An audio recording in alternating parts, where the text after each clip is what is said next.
All right, we're glad you're with us. A busy start to our noon broadcast. I'm Lou Turner. And I'm Katie Jeffries. So also at noon, 7 people, including 5 children, were taken to the hospital this morning after a crash involving a school bus. It happened at the intersection of Bay and Pearl Streets downtown. And those children, all from Jacksonville Classical Academy. Our Renata DiGregorio was on scene right after it happened.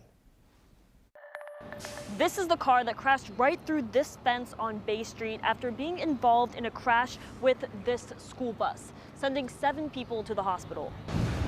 The head of school at Jacksonville Classical Academy tells First Coast News one student may have to stay at the hospital to be monitored overnight, but the other 4 may get discharged Friday.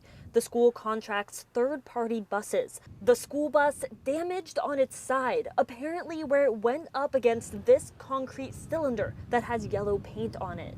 There's still no official word on what happened. The person driving this car was badly injured and taken to the hospital, as was the driver of the school bus and 5 children, according to Jacksonville Fire and Rescue. The school bus driver did a phenomenal job.